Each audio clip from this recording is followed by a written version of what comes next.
Então, hoje a gente vai conversar sobre o processamento mínimo de frutas e hortaliças e a gente vai ver a parte teórica da nossa aula de processamento mínimo dos ingredientes para o yakisoba.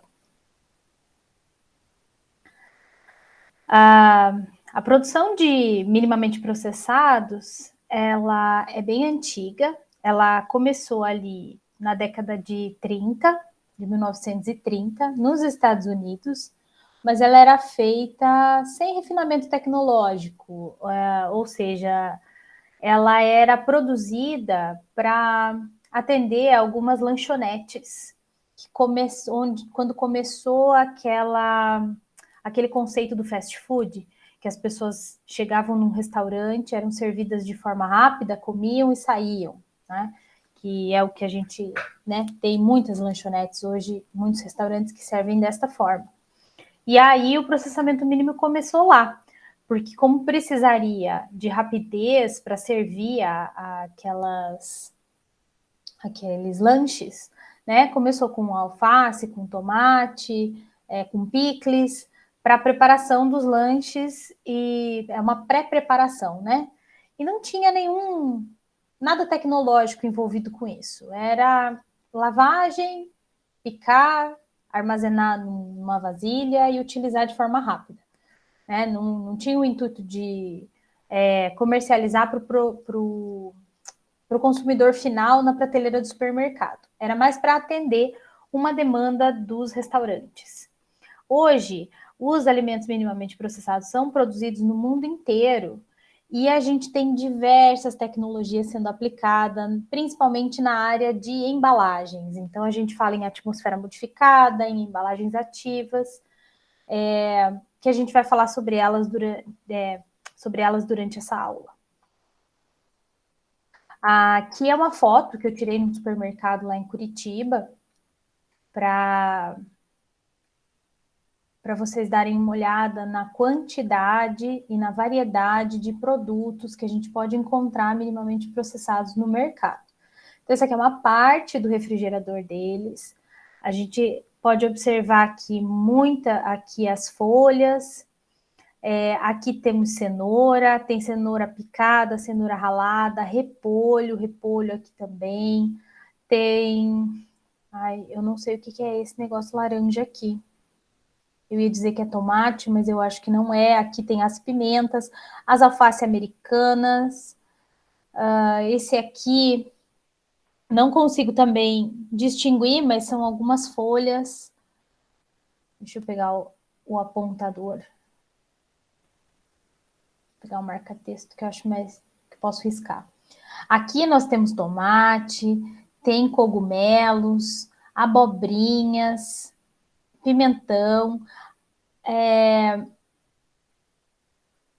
Esses alimentos aqui, eles estão embalados e higienizados, mas eles estão inteiros, né? Aqui nós temos alho poró, já aqui tem abóbora picada, aqui tem os picados, milho já é comum a gente encontrar aqui na nossa cidade, os tomatinhos cereja, então tem uma variedade, acho que é quiabo ou alho poró que se encontra aqui, é uma variedade grande de produtos, né, vegetais que estão embalados e prontos para serem levados pelo consumidor.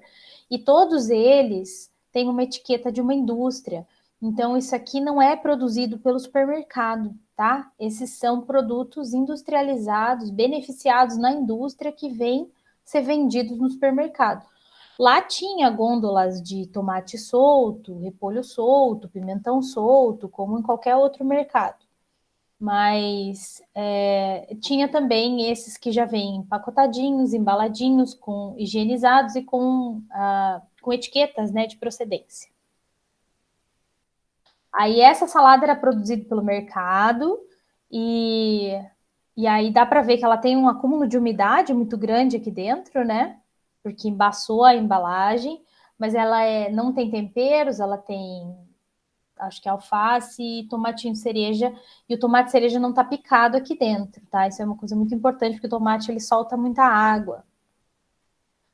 Aqui dá pra gente olhar a alface americana, ó, duplamente lavado, é orgânica, pronto para o consumo, então esse aqui vai direto da embalagem para a vasilha do consumidor, para o prato do consumidor.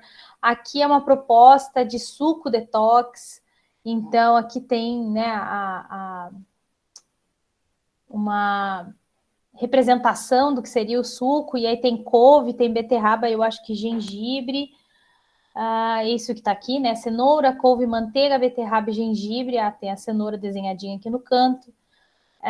Então, também está dizendo que é duplamente lavado, pronto para o consumo, sem aditivos e conservantes.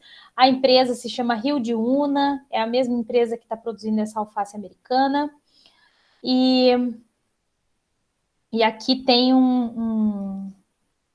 virando a embalagem, tem o modo de fazer o suco, né? O quanto de água que tem que colocar. E aqui dentro não é um pacotinho só, tem vários pacotinhos para fazer várias porções do suco. Então, além dessa embalagem externa, aqui tem os pacotinhos internos para porcionar, a quantidade de suco. Aqui, ó, tem a forma de fazer o suco. Esse aqui é outro suco que não tem. O que troca é a cenoura pelo espinafre e a hortelã pela beterraba, né? Tem couve, espinafre, hortelã e gengibre. Também são pacotinhos aqui dentro, mesma empresa. Aí fala aqui, ó, bata no liquidificador com um conteúdo de um saquinho com 500 ml de água filtrada, fria ou gelada. E aí é só beber, tá? A forma de fazer, eles têm uma tabela nutricional, porque tá embalado, é obrigatório, tá escrito não contém glúten na embalagem. Aqui eles explicam, né, para que serve o suco, fazem uma propaganda de venda falando sobre o produto, né, que faz bem para a saúde, enfim, todas essas questões. Aí aqui dá para olhar o preço de algumas coisas no mercado, né, ó, cenoura, Rio Una, orgânica, 500 e poucos gramas, 8,89. Isso aqui já faz uns 3 anos que eu tirei essa foto. Então, a gente já tá pagando esse valor aqui na cenoura a granel, né? Que tristeza. Aí aqui nós temos uma outra marca, né? A Chácara Estrapasson, que está vendendo uma seleta de legumes. E aqui dentro tem... não dá para a gente ver quais são os ingredientes, porque deve estar escrito aqui embaixo, bem pequenininho, mas provavelmente é chuchu, batata e cenoura que tem aqui dentro. Aqui tem espaguete de palmito, que é o palmito cortado no formato de espaguete. Reparem também que eles são uns travesseirinhos, né? Eles têm travesseirinho que eu digo, eles, além do alimento, eles têm um ar aqui dentro que faz com que a embalagem fique mais fofinha e não fique grudada no produto. E isso provavelmente é uma atmosfera modificada. E a gente já vai ver nessa aula o que é isso. E aqui nós temos uma embalagem de batatinha, que também já está higienizada e pronto para... Essa embalagem ela vai direto para o micro-ondas. Você assa a batata direto no micro-ondas nesta embalagem. Então, você não precisa processar, não precisa descascar, não precisa fazer nada com ela. É só tirar esse plástico aqui de cima e levar para o micro-ondas. Na verdade, nem tira o plástico, fura o plástico. Pelo que eu tô vendo pelos desenhos, né, gente? Eu não tô conseguindo ler nada aqui que tá muito pequeno. E a definição, então, de vegetais minimamente processados são vegetais que passaram por alterações físicas, isto é, foram descascados, picados, torneados e ralados, dentre outros processos, mas mantido no estado fresco e metabolicamente ativos. No caso aqui não foi nem descascada, né? Nem picada, é uma batatinha que foi provavelmente só higienizada, lavada e higienizada, e aí acondicionada numa embalagem que ela pode ir direto para o micro-ondas. Isso aqui está dentro da definição de minimamente processado. Ela passou por um processamento mínimo, pelo mínimo de processamento até chegar na mão do consumidor. E, como eu falei para vocês na aula prática, quando a gente corta, né, quando a gente descasca, quando a gente corta, a gente provoca um ferimento no vegetal. E esse ferimento, ele vai causar algumas reações naturais do vegetal, né, para tentar cicatrizar esse ferimento, para tentar fechar esse ferimento, para reagir àquilo que está vindo de fora, né? Que nem o nosso organismo faz quando a gente leva uma picada de mosquito e coça e faz uma feridinha e aí a gente faz casquinha e o nosso organismo se recupera. Ou quando a gente pega uma gripe, o nosso organismo produz anticorpos para combater o vírus da gripe, para a gente ficar bem, para a gente melhorar. Acontece com os vegetais, pois eles são fisiologicamente ativos. E isso faz com que reduza a vida de prateleira desses vegetais. Então, aqui nós temos um diagrama que mostra algumas coisas que podem acontecer com o vegetal quando ele sofre um corte, que aqui está chamando de ferimento. Esse corte, então, ele pode alterar a respiração do vegetal, aumentando, né, a respiração. Essa respiração, ela produz calor e diminuição dos carboidratos e ácidos orgânicos, porque consome carboidrato e ácido orgânico no processo fisiológico da respiração. E aí pode produzir, na hora que o consumidor for consumir aquele produto, ele vai ter um sabor e um aroma pobre, porque os carboidratos, eles são responsáveis por sabor adocicado do produto, né, dos vegetais. E os ácidos orgânicos também, com acidez, com aroma, fazem parte de todos esses processos, essa questão sensorial. Então, eu posso ter uma degradação do sabor do meu alimento. Outra questão, eu tenho um aumento na produção do etileno, né? Que é o gás fisiológico do amadurecimento. E essa alta produção de etileno provoca uma maior respiração, que vai provocar uma perda de sabores e aromas, ou vai acontecer um amadurecimento mais precoce, e aí acontecer um amaciamento daquele tecido, fazendo com que aquele tecido fique molenga e não um tecido suculento ou crocante, e aí a gente tem um amaciamento de um tecido falando de uma forma não desejável, né?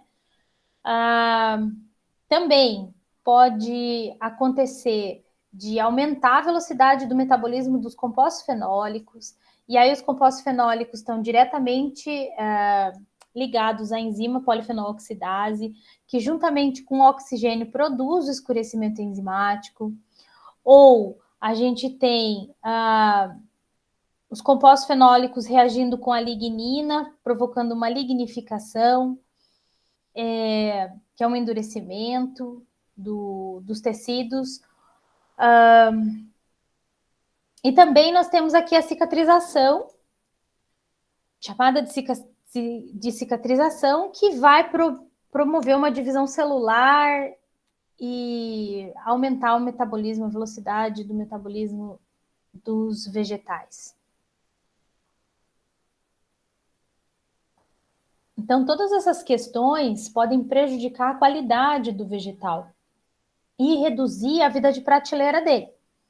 E por conta disso, a gente precisa melhorar, né, criar condições para que esse alimento tenha vida de prateleira suficiente para ele ser produzido, distribuído e comercializado. Então, a característica do minimamente processado é aquele alimento que sai da embalagem diretamente para a mesa do consumidor, sem que o consumidor tenha que fazer qualquer tipo de processamento com ele.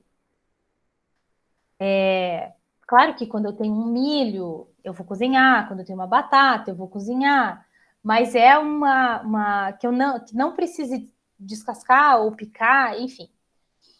E quando a gente trabalha com os alimentos crus, que esses alimentos vão direto, se o consumidor quiser consumir ele cru, ele pode consumir, a gente tem que levar em consideração que as frutas e hortaliças que são cultivadas no solo, elas carregam de 10 a 9 unidades formadoras de colônia por grama de alimento de micro-organismos depois delas colhidas. Então, nós temos aí coliformes fecais, tem salmonela, tem outros gêneros que a gente consegue encontrar nos vegetais, que são aqueles micro-organismos de solo mesmo, ou de adubo, que não foi bem curtido, que está no solo. Mas as principais bactérias que deterioram os alimentos minimamente processados são as pseudomonas. As pseudomonas, elas crescem, elas têm temperatura ótima de crescimento ali numa temperatura de refrigeração, e aí ela acaba sendo o principal gênero que deteriora e cresce em tecidos vegetais. E aí, para melhorar a qualidade desses produtos, a gente pode aplicar algumas etapas do processo produtivo ali quando a gente está fazendo os minimamente processados. Então, a gente pode fazer a seleção da matéria-prima de forma correta. Então, a gente seleciona, a gente separa aquilo que está podre, aquilo que está fungado, aquilo que está com doença, aquilo que está maduro demais, ou aquilo que está verde demais, né? Então, a gente faz uma seleção da matéria-prima para poder colocar para o processamento mínimo a melhor matéria-prima. Aí depois nós podemos usar sanitizantes, que são produtos que têm capacidade de diminuir a carga microbiana. Então, o mais comum que a gente usa é o cloro, que foi o que a gente usou na aula prática. Mas aí a gente tem também compostos de enxofre, a gente tem fungicidas que podem ser aplicados como sanitizantes. A outra coisa que a gente pode fazer também é o controle efetivo da temperatura. Então, manter a temperatura sempre baixa, a gente manter a climatização dentro da fábrica, receber a matéria-prima e armazenar em câmara fria até que ela seja utilizada, utilizar água gelada para fazer as sanitizações, as lavagens, as sanitizações, e assim por diante. Então, fazer realmente um controle da temperatura. Controle efetivo justamente para mostrar que ele tem que ser efetivo, tem que ter esse controle na cadeia toda da produção do minimamente processado. Também usar técnicas e equipamentos adequados de corte, porque quando a gente não tem o equipamento certo para fazer aquele determinado corte, aquela determinada... não estou encontrando outra palavra, mas da manipulação do alimento, quando a gente usa uma faca não afiada para cortar um alimento, essa faca, ela rasga o alimento, ela não corta o alimento. Quando a gente rasga, a gente vai destruindo mais células, parede celular, liberando mais substrato, liberando mais líquido de dentro do alimento. Então, é muito importante a gente fazer com técnica e que os equipamentos estejam corretos, sendo usados corretamente, com lâminas afiadas. E o uso também das embalagens inteligentes, que pode ser aquela embalagem com atmosfera modificada dentro dela, que a gente pode também usar controladores de umidade. Sabe aqueles saquinhos de silicone que vem em toda a bolsa que a gente compra? Aquilo lá é um absorvedor de umidade. E esse absorvedor de umidade é um saquinho pequenininho, assim, cheio de bolinha de silicone, e essas bolinhas também, elas são utilizadas no laboratório para a gente, nos dessecadores, que ficam aquelas bolinhas azuis e cor-de-rosas embaixo dos dessecadores. Aquilo é um controlador de umidade. É aquilo que fica dentro não é silicone, é sílica, gente, desculpa, sílica. Aquilo que fica dentro daqueles saquinhos que a gente encontra nas bolsas. Então, dá para a gente usar isso dentro das embalagens dos alimentos. Também tem alguns sachês de absorvedores de etileno e também de CO2 e de oxigênio. Os mais utilizados até são os absorvedores de oxigênio. E também tem algumas embalagens que mostram o selo tem um selo que é um sensor de maturação, de nível de maturação. Aqui tem um exemplo de um sachê de absorvedor de etileno, então essas bolinhas, eu não tenho ideia do que sejam essas bolinhas, mas elas têm a capacidade de absorver o etileno e fazer com que reduza a velocidade de amadurecimento do vegetal que está minimamente processado. Porque lá nas primeiras aulas, nas primeiras videoaulas que vocês assistiram, foi falado que o etileno é o gás que incentiva o amadurecimento, e quanto mais etileno é produzido, mais maduro o alimento fica, uma reação meio que em cadeia.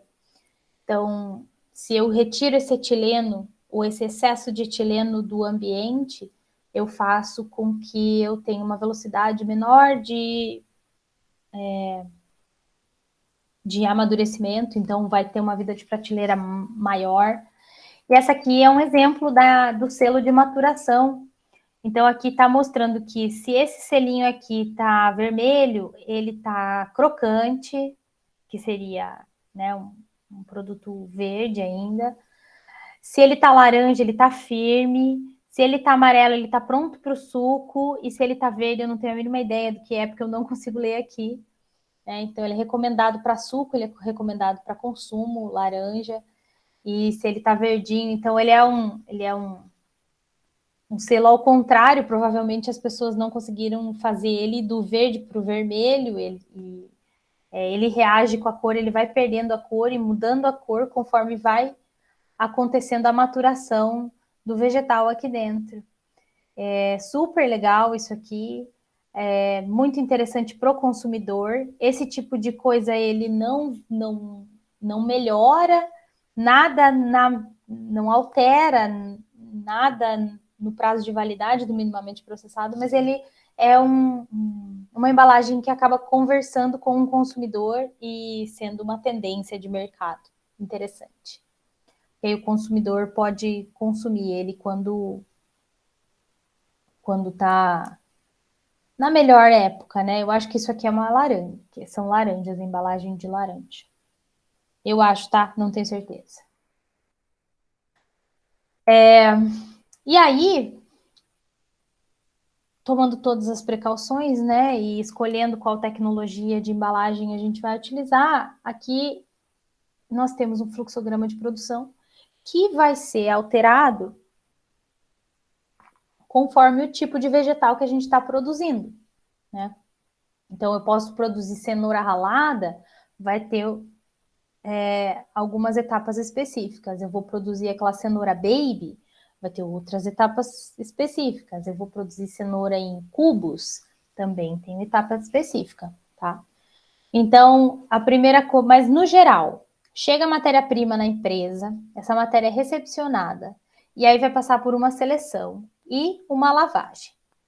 E aí ela vai ser refrigerada, até que ela vá para o processamento mínimo. Então, pode ser que ela vá da seleção e lavagem diretamente para o processamento mínimo, mas pode ser que eu esteja usando a minha fábrica para produzir outra coisa e eu vou guardar o meu produto até que ele seja processado. Ou eu posso também receber um produto que não está na qualidade de maturação que eu preciso. Então, eu preciso deixar ele descansando até que ele chegue na qualidade que eu preciso para fazer o processamento. Mas sempre vai ser armazenado sob refrigeração. Aí, depois, é feito o descascamento e o corte, e depois a sanitização. Em muitos processos, essa sanitização é feita antes, daí feito o descascamento e corte, depois feito uma sanitização depois, aí depende do produto. A gente, com o minimamente processado que a gente produziu, a gente fez uma lavagem e uma sanitização, cortou e depois sanitizou de novo, né? Enxagou faz uma drenagem e uma centrifugação.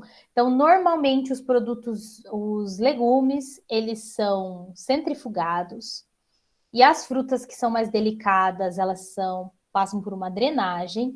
A gente utilizou a drenagem lá na aula, a gente não utilizou a centrífuga.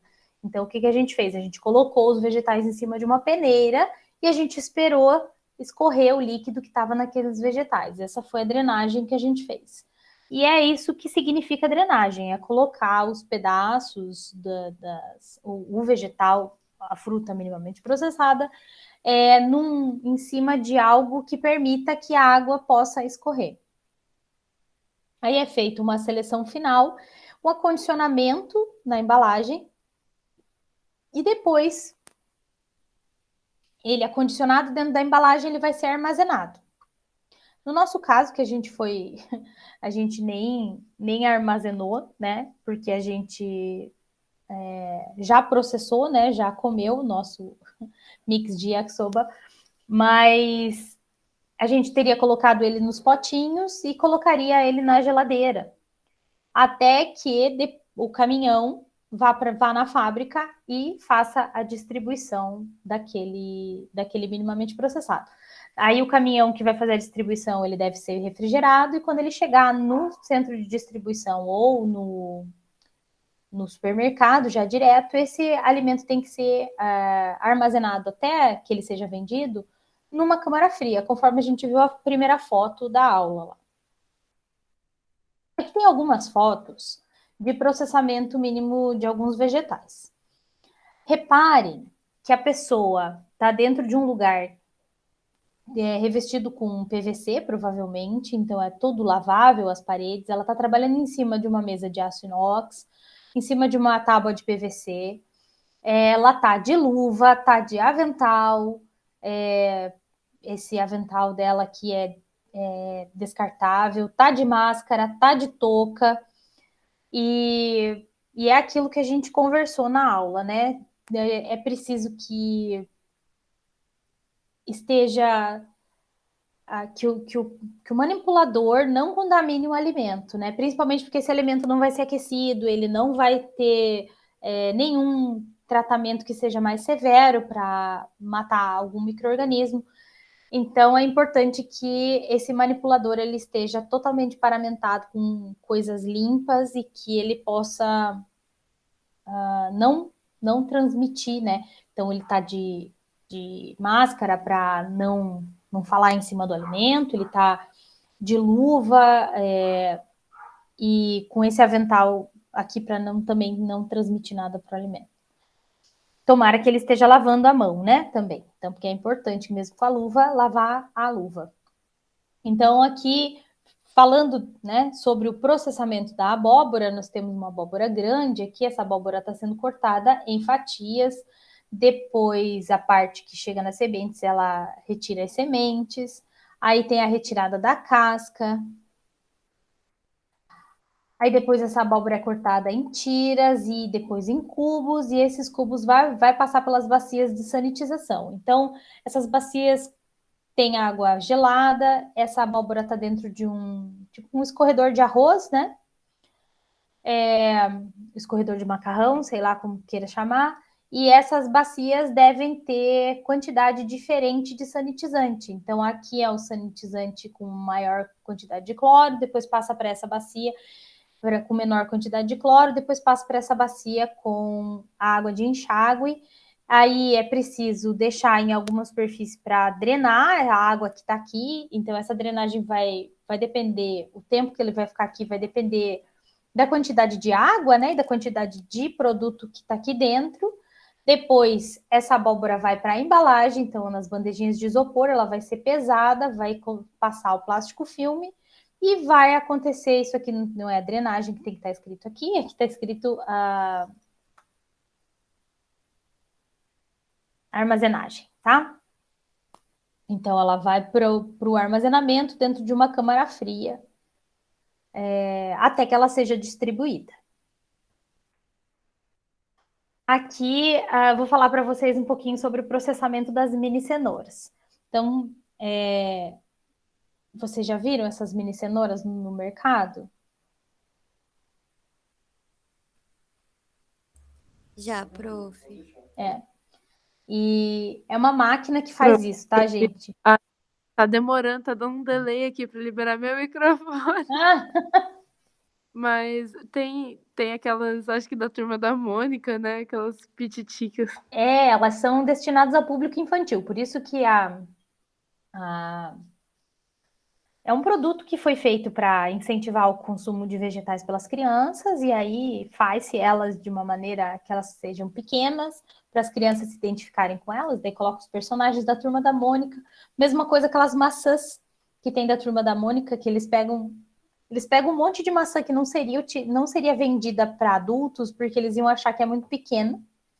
Então, ele seria utilizada para produção de pectina, para produção de suco, para produção de cidra, mas eles acharam um mercado interessante colocar elas num pacotinho e vender com apelo para as crianças, porque é uma maçãzinha menor, e aí funcionou, tanto é que está no mercado há muito tempo. Então, aqui as mini cenouras, elas são produzidas da seguinte maneira. Pega essa cenoura, higieniza, descasca a cenoura, e daí corta a cenoura em pedaços fixos. Esses pedaços fixos vão para um torno, que é essa máquina aqui. E essa máquina vai lixar a cenoura até que ela fique nesse formato de cenoura baby. E aí a parte da cenoura que ficou muito pequenininho, que né, vai cortando a cenoura em partes fixas, assim. Tem um gabarito lá que vai cortando, digamos assim, corta em sei lá quantos centímetros. Deixa eu ver. Corta em 8 centímetros, sei lá, 6 centímetros. E aí nem sempre a cenoura vai ter, né, 6 mais 6 mais 6 centímetros. E aí os toletes de cenoura que ficam menorzinhos, eles vão para o torno e formam-se as bolinhas também. Essas bolinhas eu não conheço, eu nunca vi. Mas tem foto aqui, né, gente? Então é possível fazer essas bolinhas. Mas essa produção das mini cenouras, ela causa bastante resíduo, né? Produção de bastante resíduo, porque além da casca da cenoura, tem tudo que é retirado em volta da cenoura para que ela fique nesse formatinho de cenoura pequenininha. E aí essa cenoura essa parte que é raspada da cenoura, né, para que ela fique desse tamanho, pode ser desidratada para ir como ingredientes em sopas desidratadas, aquelas sopas de pacotinho que a gente compra no mercado, que tem vegetais desidratados ali dentro, pode ir para lá. E pode ir também para ração animal. Muita coisa dos resíduos da indústria de vegetais, né, de todos os produtos que a gente está vendo agora nessa disciplina, vão para alimentação animal. E aqui a gente tem a embalagem das bolinhas, né? Aqui uma embalagem comum e aqui nós temos a embalagem das bolinhas das mini cenouras a vácuo. Isso aqui já é uma atmosfera modificada, porque você retirou o ar em volta da cenoura e deixou ela sem ar aqui dentro. Então, você modificou a atmosfera que estava ao redor da cenoura. Aí aqui também mostra um pouco de processamento mínimo de frutas. Então, a gente encontra mamão para comprar no mercado, metade do mamão ou mamão picadinho. A gente encontra metade do abacaxi inteiro descascado ou abacaxi já descascado em rodelas. E tem saladas de frutas, enfim, tem vários produtos, né, que pode ser de processamento mínimo de frutas. E várias razões para se ter esse tipo de produto, né? Quem não come muito mamão, ou quem mora numa família, né? Quem quer comer um pouco de mamão e não comer mamão todos os dias, né? É melhor comprar uma quantidade menor de mamão processado, minimamente processado, do que comprar um mamão inteiro e esse mamão estragar em casa. O abacaxi, ele é o campeão das pessoas não gostarem de descascá-lo, né?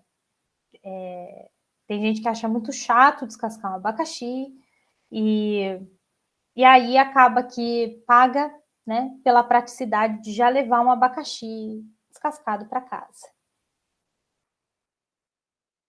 Agora a gente vai falar um pouquinho sobre o que é a atmosfera modificada. Então, a definição, que é o armazenamento sob condições atmosféricas diferentes daquela presente na atmosfera do ar, com mudanças da composição de oxigênio, de gás carbônico e de nitrogênio. Então, vamos lembrar que o ar que a gente respira, que nos circunda, que circunda os alimentos e que a gente está inserido, a nossa atmosfera, ela possui 21% de oxigênio, 78% de nitrogênio, 0,03% de CO2 e o restante são outros gases nobres que fazem parte da nossa atmosfera. Mas na maior parte é nitrogênio, a gente tem um pouco de gás carbônico e uma quantidade razoável de oxigênio. Faz com que a gente possa viver, né? Porque o oxigênio é o ar que a gente respira. Então, essa atmosfera é a atmosfera que fica em volta dos vegetais. Da gente, dos vegetais. Mas vamos pensar em relação ao armazenamento dos vegetais. Quando eu coloco os meus vegetais num saquinho ou num pote, ele vai... Todo o espaço vazio que não esteja com os vegetais, todo espaço vazio que esteja dentro da embalagem, vai ser composto por essa atmosfera. Gente, eu acho que tem gente pedindo para entrar na sala, peraí.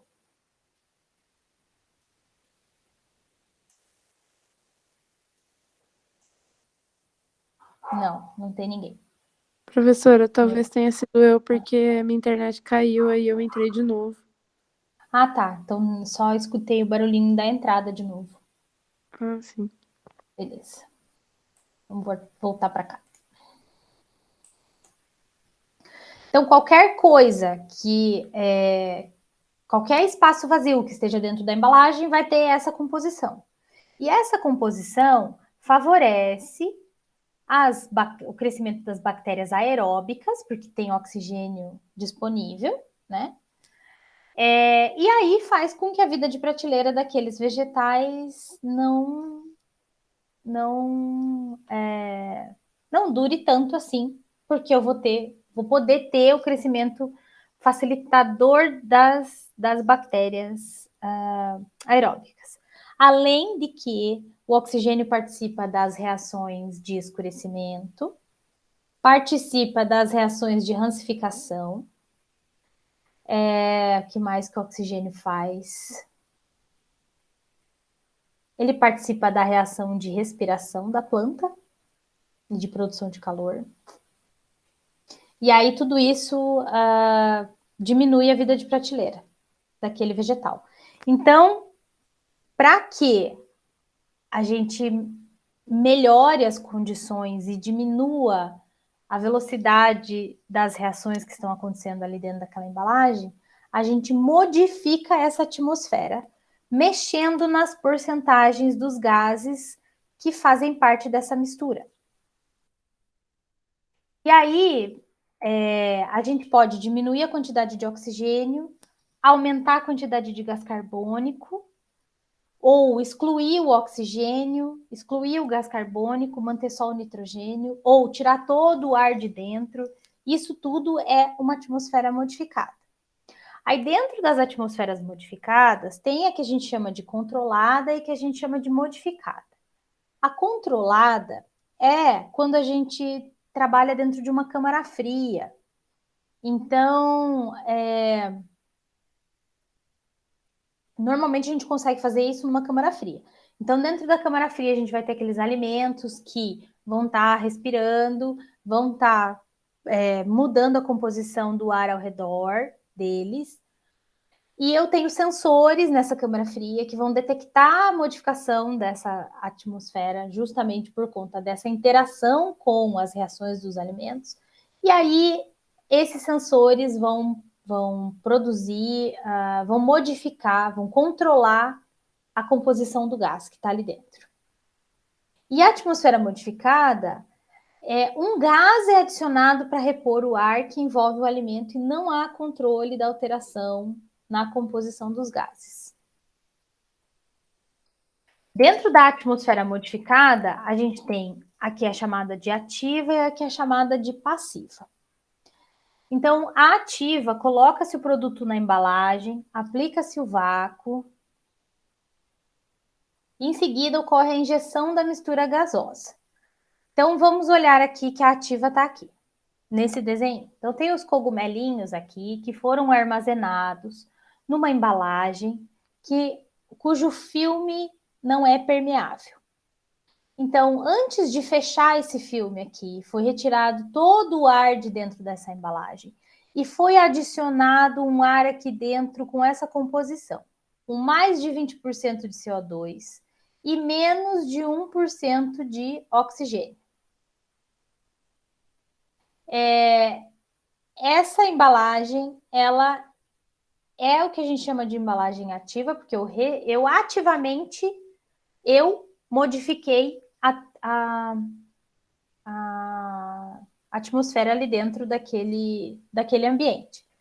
Então, eu fiz uma mistura aqui de gás e coloquei aqui dentro. Então, primeiro eu retiro o ar que está ali dentro, coloco o gás, a mistura conhecida, e utilizo um filme não permeável.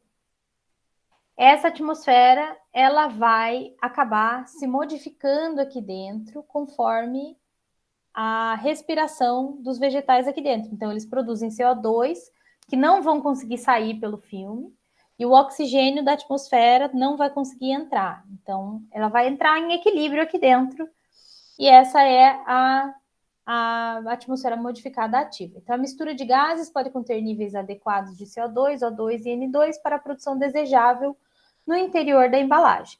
Ela vai chegar num equilíbrio e vai parar. Vai chegar numa composição específica. A atmosfera modificada passiva é o que a gente vê aqui nos outros dois desenhinhos.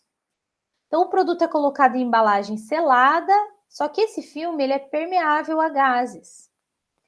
E aí, conforme a produção de CO2 e o consumo de oxigênio pelos vegetais, vai mudando a composição aqui dentro. Então, resultando no consumo de oxigênio e de produção de CO2, cria a atmosfera modificada.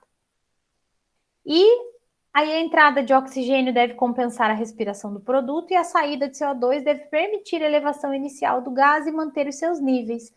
Então, esse filme ele vai ter uma permeabilidade seletiva, fazendo com que tenha entrada de oxigênio, mas não de todo o oxigênio que pode entrar. E tem a saída de gás carbônico no ponto necessário para manter os níveis do gás carbônico aqui dentro. Então, essa embalagem com atmosfera modificada aqui tem 5% de CO2 e 5% de oxigênio. Então, aumentou a quantidade de CO2 e diminuiu a quantidade de oxigênio. Qual que é a composição correta para a atmosfera modificada? Isso não dá para responder sem a gente pensar no vegetal que vai estar ali dentro. Então, cada vegetal, cada quantidade de vegetal, o tipo do vegetal, a forma que ele se comporta, o filme que vai ser utilizado na embalagem, tudo isso vai influenciar em qual é a atmosfera que é a mais importante para que esses vegetais fiquem por mais tempo viáveis, né, para serem consumidos dentro da embalagem. Então, como que é o mecanismo de ação da atmosfera modificada? A concentração do gás carbônico ela é aumentada pela injeção de gás antes do fechamento da embalagem. E aí o filme parcialmente permeável a CO2 e O2 é selecionado para a continuidade da respiração. Então, quais são as consequências de você diminuir o oxigênio ou aumentar o oxigênio no processo da atmosfera modificada? Então, quando eu tenho baixos níveis de oxigênio, níveis menores do que 2% podem causar amadurecimento irregular. Então, é importante que a gente não baixe o oxigênio para menos de 2%. Pode acontecer perda de sabor e de odor, porque quando eu crio um ambiente sem oxigênio, ocorre uma respiração anaeróbica do vegetal. E essa respiração anaeróbica, ela é conhecida também como fermentação. E essa fermentação, ela vai consumir produtos que seriam de sabor e de odor do vegetal e além disso, produzir compostos indesejáveis, né? Sensorialmente indesejáveis. Tem também o aumento da deterioração quando o fruto está injuriado por conta da questão da fermentação. Então, onde eu não tenho oxigênio ou uma quantidade baixa de oxigênio, eu crio um sistema propício para a fermentação. Se eu tenho um dano mecânico no meu vegetal, se ele está amassado, se ele está palpado, se ele está com machucado, isso pode, ali naquele lugar vai ter mais produção de cicatrização, das reações de cicatrização, e aí precisa utilizar do oxigênio para isso, não tem oxigênio, acaba fazendo fermentação e deteriorando o produto. Reduz a produção de etileno, retarda o início de amadurecimento, isso aí pode ser desejável também, né? Nem sempre é indesejável, e mantém por mais tempo a firmeza dos frutos. A alta taxa de oxigênio, ela vai inibir bactérias deterioradoras anaeróbicas, que são as bactérias que precisam da ausência do oxigênio para se multiplicar. Só que onde eu tenho muito oxigênio também pode acontecer a rancidez oxidativa. Isso é mais importante nos produtos gordurosos. Onde eu não tenho gordura, na maior parte das frutas e hortaliças, aí não é tão importante essa questão do oxigênio. A presença de CO2, ela é necessária. Então, assim, por que eu não tiro todo o gás carbônico dali de dentro, né? Primeiro porque ele é necessário porque eu balanceio ali o CO2, ele é um antimicrobiano porque ele é um ácido, ele é o ácido carbônico, então ele reduz o pH, então ele vai ser um conservante ali dentro. E ele provoca uma menor velocidade de crescimento da flora microbiana, da microbiota, né? Não se fala mais flora. E isso faz com que aconteça menor deterioração por micro-organismos. Porém, quando eu tenho uma concentração muito alta de CO2, pode acontecer alteração no sabor e na cor, porque ele é um ácido, né? E aí ele pode trazer sabor. E pode também acontecer o colapso na embalagem. Que seria isso? O CO2 ele provoca uma pressão muito grande, ele é um gás com uma pressão alta. Pensa aí num refrigerante, né? Que quando a gente chacoalha um refrigerante que está na temperatura ambiente e abre, aquele refrigerante sai com muita força de dentro da embalagem. Isso é devido ao CO2 que quer sair daquele ambiente fechado e ir para um ambiente mais aberto. Ele se expande e aí ele carrega refrigerante para fora e faz aquela lambança toda. Então, por conta da alta pressão do CO2, quando ele está em altas concentrações, ele pode provocar o colapso da embalagem. A embalagem pode abrir. A solda que a gente faz no plástico filme ou no saquinho, né, do minimamente processado, ou o próprio pote pode estufar por conta da alta concentração de CO2. O nitrogênio, ele é um gás de enchimento. E ele serve para evitar o colapso da embalagem pelo CO2. Então, não há reação com o nitrogênio. Então, eu diminuo a concentração de oxigênio, aumento de CO2 e completo com nitrogênio. Tá? Então, ele vai... Porque se eu colocar só CO2 ali, a embalagem entra em colapso. Então, o nitrogênio ele serve ali para balancear esse processo. E a relação gás-produto, né? A concentração, o quanto de gás que eu coloco pela quantidade de produto. Precisa haver espaço suficiente entre o produto e a embalagem para conter a quantidade necessária de gás para que ele tenha um efeito conservante. E aí, por isso que a gente vê essas embalagens ali nas fotos que eu mostrei no início da aula, que tem ar ali dentro, né? Então, você não tá, a embalagem não é toda completa de produto. Tem ar ali dentro para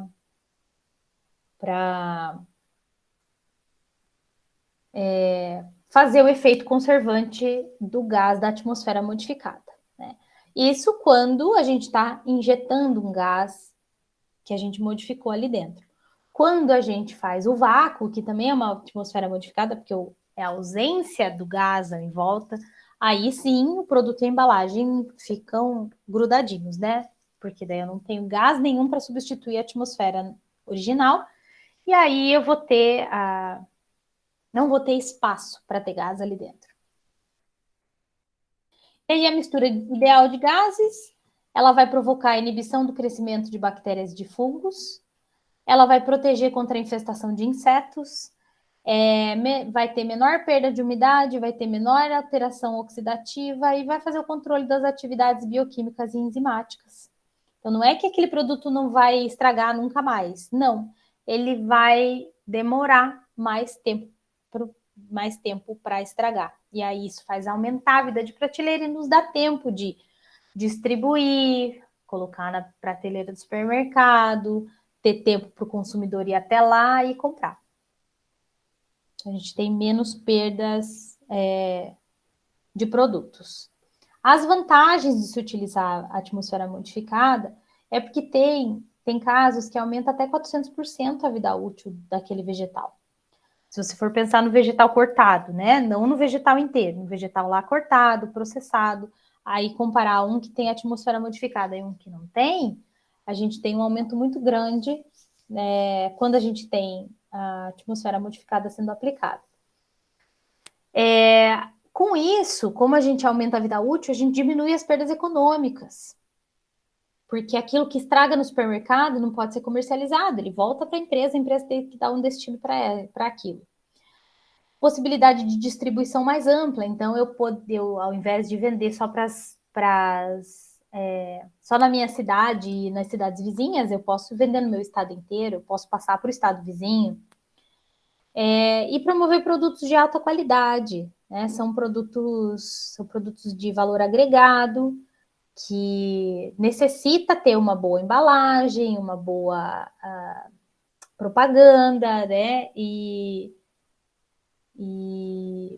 ele vai ser vendido com um propósito já. Ele é um produto que tem um valor agregado, né? E a apresentação mais atrativa para os produtos, né? Quando tem embalagem, eu tenho um rótulo, eu posso falar sobre o meu produto, e menor necessidade do uso de aditivos, né? Em alguns produtos que já são processados, utilizar alguns aditivos para reduzir que aconteçam as reações.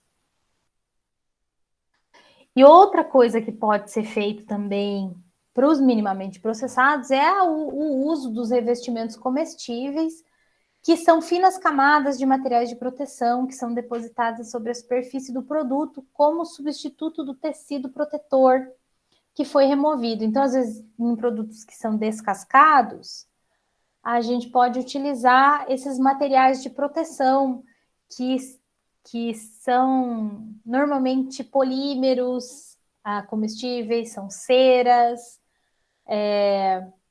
que também e tem alguns que dão brilho, né? Tem alguns que são filmes que dão brilho para melhorar a aparência.